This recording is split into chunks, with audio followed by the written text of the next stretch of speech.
Mother's Day. It's another Mother's Day. You're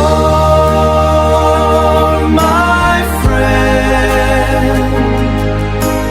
You're my sister. You're my ever love. My mother dear. Hello? Nasaan ka na? Kanina pa ako dito nag-iintay sa'yo ah. Okay, dito lang ako sa tagpuan natin. Alam mo na yun. Oh, hello. Kumusta Ay. ka na? Ito. Kanina ka pa? Kanina pa nung tinawagan kita. Kumusta na pala yan? Ano nga pala sabi ng doktor? Ano resulta? Sabi ng doktor, madalubhasa. Kakala daw ito sa skin ko talaga eh. Magiging trigger daw siya. At maaaring lumala talaga. Ano na ngayon gagawin mo? Kahit ba ganito ako, hanggang po pa rin ba ako, mamahalin pa rin ba ako kahit ganito ang kalagayan ko ngayon? Siyempre naman. Siyempre mamahalin pa rin kita, di ba? Hindi naman nasusukat yung pagmamahal dahil dyan kung may sakit man o karamdaman ng isang Oo. tao. Ano nasa damdamin, di ba? Salamat naman. Tagal naman ni Mami. Ano ba yan? Puntakin ko nga siya. Asin ba yun? Sino yan, Mami? Sabi mo sa akin, wala ka nang panahon sa love life. Sino yan? Baby, ito pala si Tito Franco. Siya yung sumalba sa business ng daddy mo nung namatay siya. So, ibig sabihin, love life mo na siya, boyfriend mo na siya. Ganon. Oo, ano? Ba't ganon kadiri? Ano yan? Ba't may ganon siya dito? Mami, lumayo ka nga sa kanya. Nagdidiri ako, lumayo ka. May ketong yan, kadiri.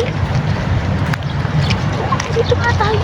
Ano ba yan, Mami? Sabi mo sa akin, ayaw mo ng love life. Ano yan? Sino yan? Love life mo or boyfriend mo? Ano ba? Sino yan? Baby, si Tito Franco. Ilalapit ko sa isang espesyalista yan. Pero sino nga siya? Yun yung tinatanong ko, di ba? Ayun nga, bagong love life ko. Bagong love life mo? Eh, akala ko ba nagluksa ka kay daddy? Di ba? Nagluksa ka, tapos yun yung pipiliin mo? Kasi baby, Diyos ko tumanaw lang naman ako ng utang na loob eh. Kasi siya yung nagsalba sa business natin bago namatay yung daddy mo. Tingnan mo, Mami, may sakit to. O anong gagawin mo dyan? Kaya nga ilalapit ko siya sa isang espesyalista.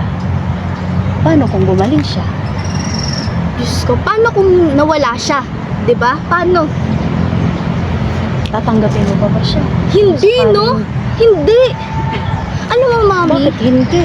Eh, ang laki na itulong sa atin ng taon na yan. Ang laki ng Tsaka mahal na mahal ako niyan. Mahal na mahal? Oo. Hindi mo nga sa akin sinabi. Kasi baby, may mga bagay na hindi dapat sasabihin agad-agad sa anak. Kasi, alam ko hindi mo naman maiintindihan.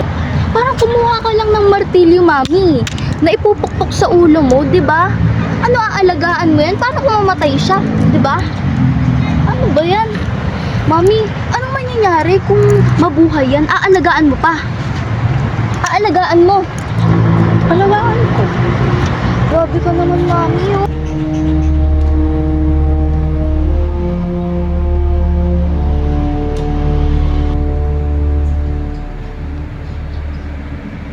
Franco, Oh, pasensya ka na ha. Nagmamadali kasi anak ko eh. oo. Uwi na kami ha. Sige. Ingat ka dyan. Magkikita na lang tayo sa susunod. Okay, ha? sige. Okay. Ingat din kayo ha. God bless. Okay, God bless.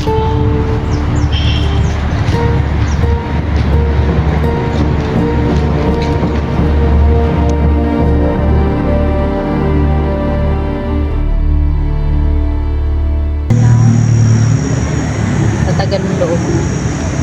Kaya mo yan. Malalagpasan mo din. Salamat kasi.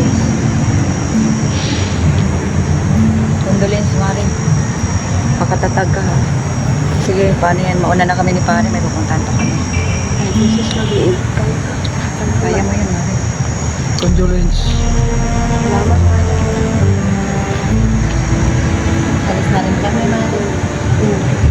Salamat, sis.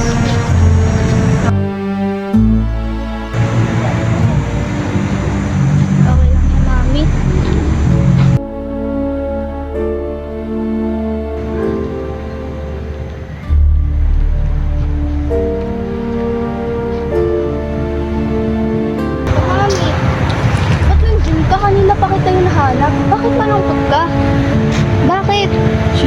wala na si Tito Frank mo. Wala na si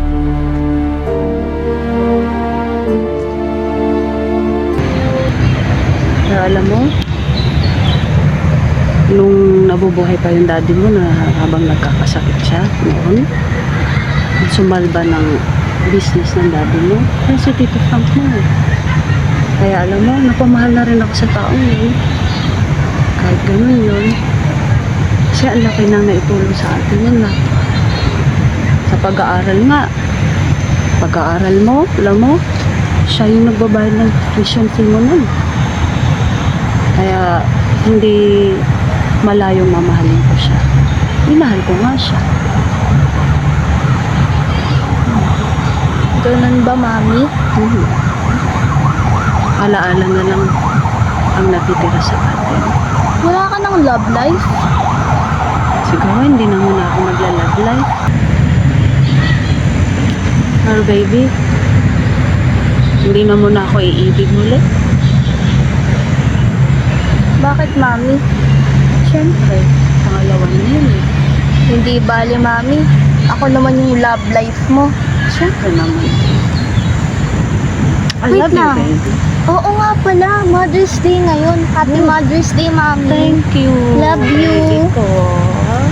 Buti naalala mo, no? Ang galing naman talaga ng anak ko. Love you.